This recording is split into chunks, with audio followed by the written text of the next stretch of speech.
The battlefield smelled of sweat, smoke, and iron. The clamor of steel on steel had already faded to scattered echoes, an eerie quiet that fell when men realized the fight was not yet over, but that its next act would be bloodier than the first. Among the bodies and broken weapons, one man still stood. His sword was gone, his shield shattered. To any onlooker, he was defenseless, just another exhausted fighter waiting to be cut down. His opponent approached cautiously, savoring the moment, a smirk curling at the edge of his lips. And then, in a movement so swift it almost escaped the eye, a sliver of light flashed from beneath the warrior's vambrace. The smirk vanished, replaced by shock. A hidden blade, slender, curved, and wickedly sharp, slid into the enemy's side. No one had seen it before that instant. No one knew he had it. That was the whisper of steel, silent until it struck, deadly because it was never expected. For as long as humans have fought, there have been rules, written or unwritten, about how battles should be fought.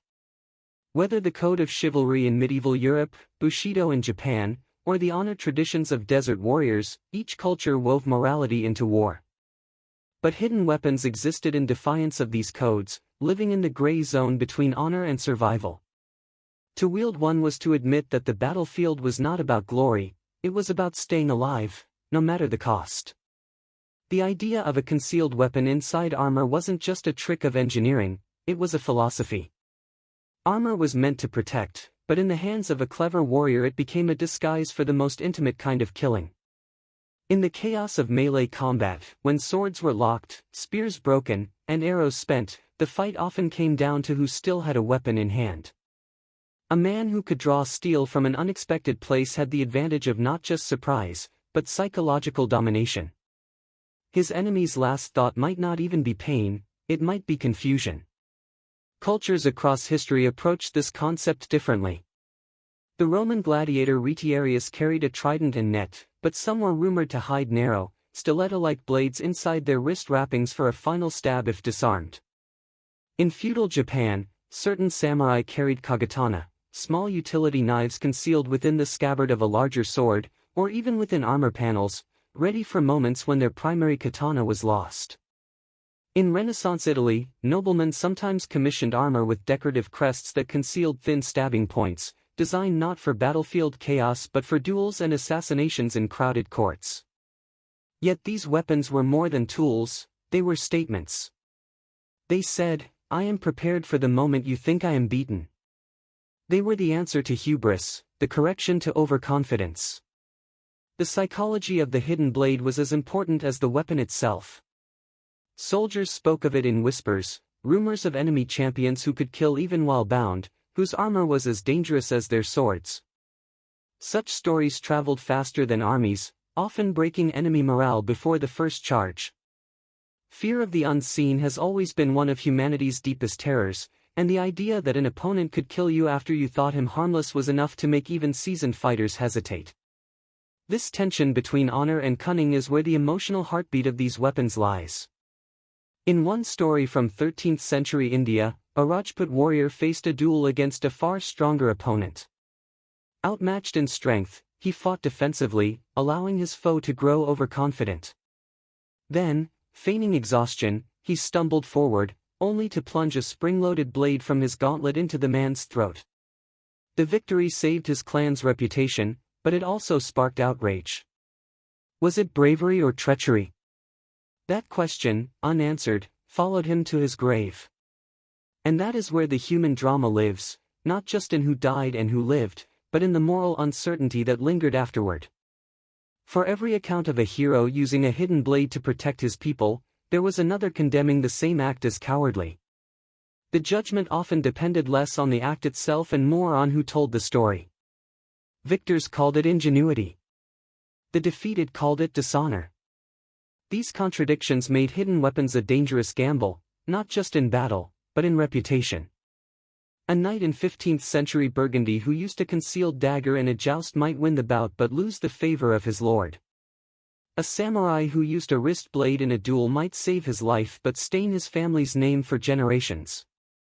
And yet, despite these risks, the tradition persisted for centuries, because in the desperate, shifting chaos of war, survival often outweighed honor.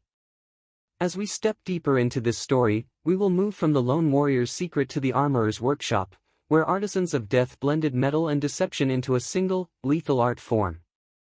These were not crude improvisations, they were masterpieces of precision, designed to be invisible until the exact moment of use.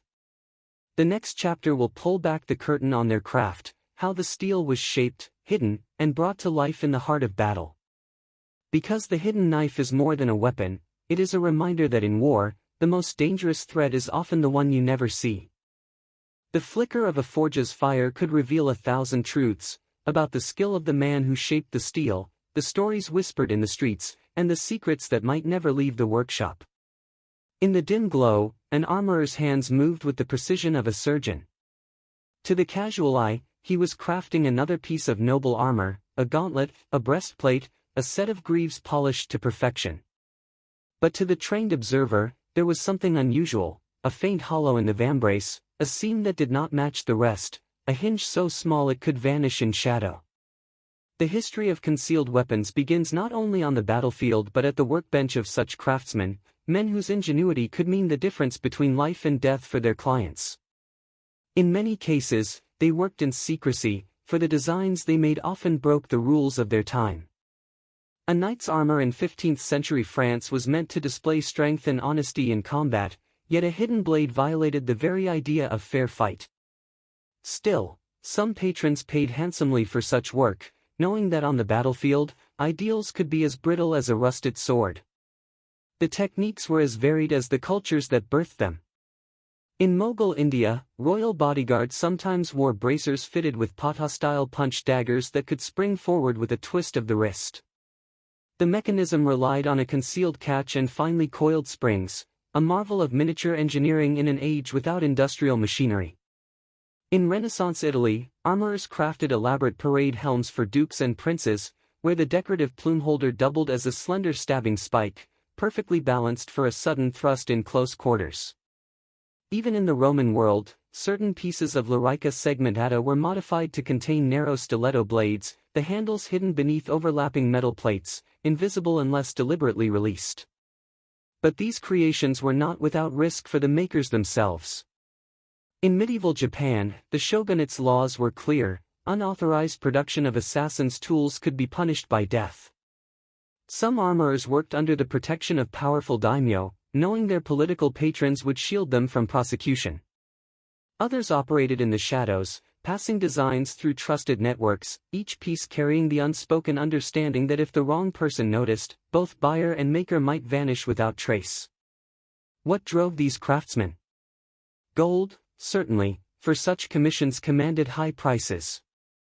But there was also the pride of mastery.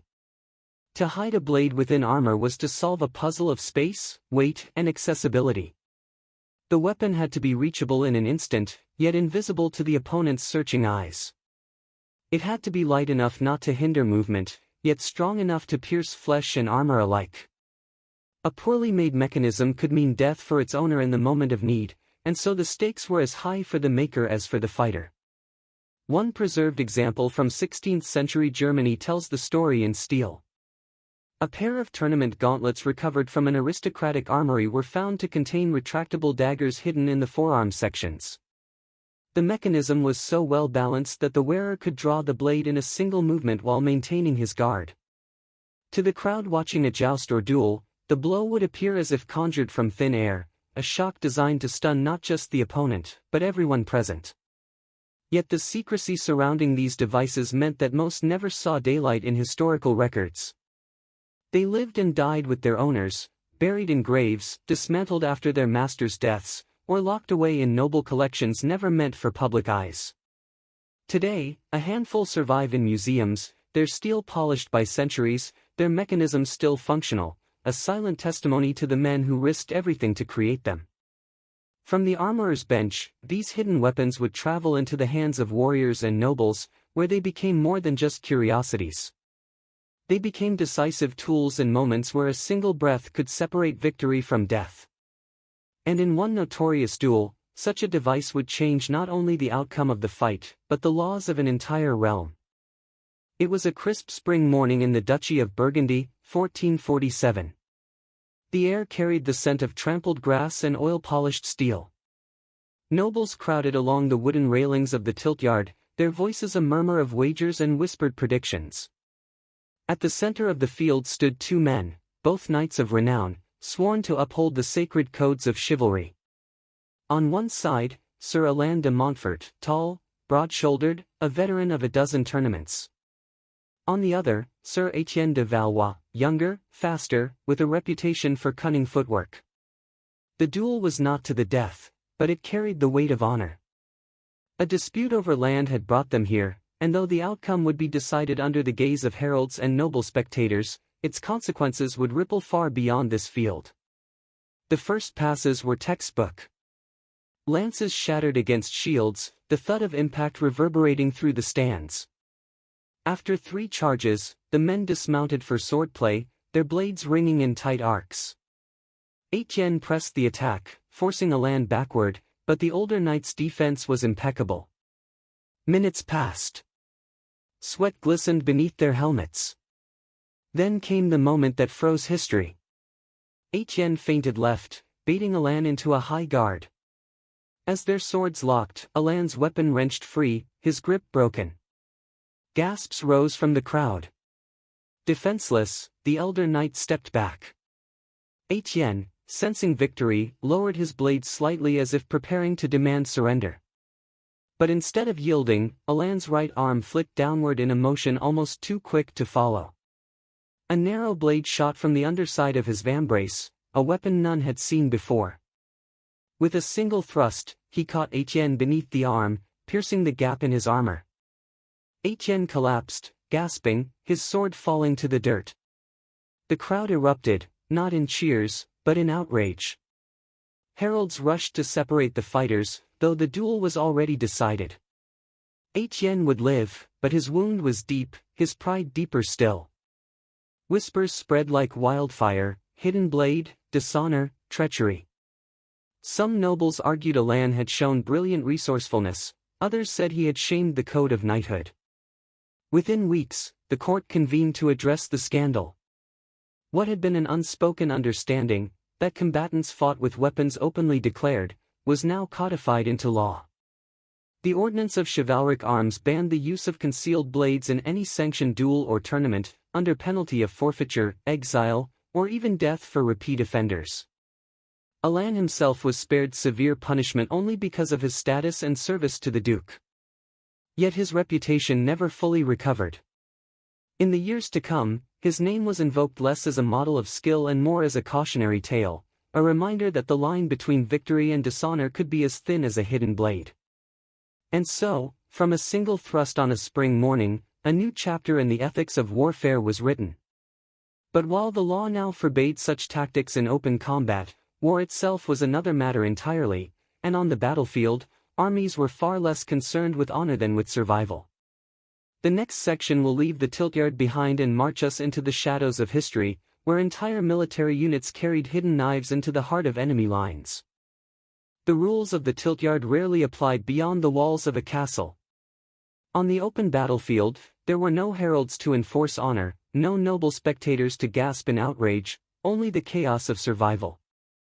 Here, concealed weapons were not scandalous, they were tactical. Long before the chivalric codes of Europe, ancient armies had experimented with hidden armaments. In the 6th century, the Byzantine Empire employed a shadowy corps of agents known as excubators, imperial guards who carried slim, triangular daggers concealed in the seams of their armor. Their task was not to fight on the front lines but to slip through the press of battle and eliminate enemy commanders in moments of confusion. A single strike at the right moment could unravel an entire army's morale. The same philosophy appeared half a world away. In feudal Japan, shinobi, operating under the patronage of certain daimyo, modified their armor and clothing to carry small tanto or kagatana within their sunniate, shin guards, or kota, armored sleeves. While Hollywood's vision of ninja often leans toward fantasy, the reality was subtler: they were infiltrators, scouts, and saboteurs. A concealed blade allowed them to complete a mission even if stripped of their primary weapons or forced into hand-to-hand combat. In medieval Europe, elite infiltration units sometimes adapted their armor for similar purposes. During the Hundred Years' War, English longbowmen were famous for their ranged attacks, but behind enemy lines small forlorn hope detachments wore vambraces or greaves modified to hold narrow stabbing blades. If a raid was compromised, these weapons gave them a final lethal edge in close quarters. The use of hidden weapons was not always for assassination, it was also psychological. Commanders understood that fear could be as potent as steel. In 10th century China, rumors spread of a rebel warlord whose soldiers carried ghost knives inside their armor. Supposedly invisible to the eye, they could appear in an instant, allowing an unarmed man to strike down an attacker. Whether or not the weapons were real mattered less than the effect. Enemy soldiers hesitated, their confidence shaken, and hesitation in battle often meant death. One striking example comes from the 12th century, during the Norman conquest of Sicily. A small contingent of Norman knights infiltrated a Saracen-held fortress disguised as merchants. Beneath their robes, they wore partial armor with dagger hilts hidden inside decorative forearm guards. When they were ushered into the Great Hall for negotiations, they struck suddenly, killing the garrison commander and throwing the defenders into disarray. By nightfall, the fortress had fallen. The victory was as much about planning and surprise as it was about brute force. Sometimes these weapons were even designed for mass deployment. During the 30 Years' War, certain mercenary regiments in Central Europe were equipped with armor plates that doubled as weapon sheaths. A hidden blade was issued alongside each set, intended to be drawn only when the soldier had lost his primary weapon or was engaged in grappling combat. These weren't ornate dueling tools, they were brutal, practical, and meant to kill quickly. But the very effectiveness of these tactics meant they were often shrouded in secrecy. Official military chronicles rarely mentioned concealed weapons. To record them was to risk admitting to methods the enemy might copy. Instead, their presence survives in scattered letters, private memoirs, and the odd surviving artifact in museums: daggers with unusual scabbard fittings, armor with inexplicable hollows. For the soldiers who carried them, the hidden blade was a constant reassurance, a last reserve of lethality when everything else had failed. In the maelstrom of battle, when shields splintered and spears shattered, the knowledge that one still had steel ready could steady a warrior's resolve. It was a quiet kind of courage, different from the roar of the charge, an inner certainty that no matter how desperate the fight became, defeat could still be turned into survival. Yet this reliance on concealed weapons also revealed something about the nature of war itself. It was not always the strongest or the bravest who won, but the most prepared, the ones who anticipated every possibility, including the moment when honor must be set aside for life. And in some cases, these hidden knives were not just tools for survival, but the spark for acts of defiance and desperation that became legend. In the next chapter, we will step away from armies and look at the most intimate battlefield of all, the moments when a single warrior, alone and outmatched, used a hidden blade as the very last resort between himself and death. There are moments in battle when the tide has turned, the lines have broken, and a soldier stands alone in a sea of enemies. In those moments, the grand strategies of generals mean nothing. All that matters is the next heartbeat, the next breath, and the hope that somewhere, hidden close, there is still a weapon within reach. History is rich with such moments of desperation, where a hidden blade was the final lifeline. In the siege of Constantinople in 1453, as Ottoman troops poured through the shattered Theodosian walls, a small group of Byzantine defenders found themselves cut off in a narrow street. Their swords were gone, their spears shattered. One soldier, a grizzled veteran named Manuel, drew a narrow stiletto from inside his greave. It was barely the length of his forearm, but in that cramped alley it became the difference between life and death, allowing him to cut down two attackers before slipping into the shadows to escape. His name never made it into official chronicles, but in the oral histories of the city's survivors, Manuel became a symbol of the fight to the very last breath. Centuries earlier, during the Viking invasions of Ireland, a chieftain named Ruark was ambushed on a riverbank by a rival clan. His sword knocked into the water, he was forced to his knees, his fate seemingly sealed. But Ruark wore a hidden blade strapped inside his leather bracer, a weapon he had kept secret even from his own men. With it, He slashed the hamstring of his nearest attacker, seized the man's dropped axe, and turned the tide in a flurry of blood and fury. The ambush dissolved into chaos, and Roark's survival became the stuff of campfire legend. Such stories were not only about victory, they were about defiance. In the 16th century, during the Mughal campaigns in northern India, Rajput warriors were known for fighting to the death rather than surrender. In one account, a wounded commander, his main weapons gone, was surrounded in the dust of the battlefield. From his gauntlet he drew a spring-loaded katara, a short punching dagger concealed within the plates of his armor, and charged into his foes. He did not survive, but his final act bought enough time for his men to retreat in formation, preventing a total rout. Yet not all such acts were celebrated. In some cultures, to use a hidden weapon was seen as dishonorable even in the face of death. Samurai who relied on concealed blades risked not only their lives but their legacies, branded as shinobi or assassins, stripped of their clan's respect. In others, like the Norse or certain Celtic tribes, such cunning was admired, folded into the warrior's reputation as a survivor and trickster. These contrasting views reveal the dual nature of the hidden knife. To one man, it was a last act of courage, to another, it was a betrayal of the warrior's path.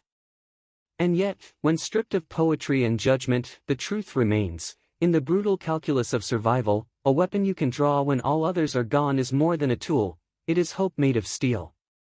In the next and final section, we step away from the dust and blood of the battlefield to see what became of these weapons after the wars ended, and why their legacy still glimmers, hidden in the armor of history. When the wars ended and the battlefields emptied, the hidden knives did not vanish. Some were buried with their owners, interred as silent guardians for the afterlife. Others were dismantled, their mechanisms studied by new generations of armorers, not for war, but for curiosity and craftsmanship. A few found their way into royal treasuries and private collections, locked away behind iron gates where only the privileged could see them. In museums today, these pieces sit in glass cases under soft light. To the casual visitor, they may look like ordinary gauntlets or breastplates, their secrets invisible. But to the trained eye, the details tell the truth, a seam too precise, a plate that pivots where it should not, a hollow where none is needed. These are the fingerprints of deception, the echoes of warriors who planned for the moment when honor alone could not save them. The legacy of concealed weapons lives far beyond their steel. In martial arts traditions, from Japanese Koryo schools to Renaissance fencing manuals, there are still techniques for drawing a blade from unexpected places. In ceremonial armor worn by guards and nobility, some designs still nod, quietly, to the hidden compartments of their predecessors, though now they hold nothing sharper than tradition itself. Even in modern times, the idea of the hidden knife has transformed into symbol and story. It appears in films, novels, and games, always a mark of cunning, of the character who survives not by brute force but by thinking 3 steps ahead. Audiences lean forward when the twist comes, when a weapon appears from nowhere, because deep down we understand its meaning. Victory belongs to the one who is ready when the moment comes. But the moral questions remain, just as they did on the tiltyard centuries ago. Was the hidden knife a tool of cowardice, or of resourcefulness? Did it undermine the honor of combat, or did it reveal the truth, that war has never truly been about honor, only about survival? History offers no final answer, only the stories of those who used such weapons, and of those who fell to them. Perhaps the final word belongs not to kings or generals, but to the quiet figure standing in the museum today, staring at a gauntlet whose steel hides a blade. They may see treachery, or genius, or both. What they cannot deny is this: the deadliest weapon is not the one in plain sight, but the one waiting in silence, patient as time itself.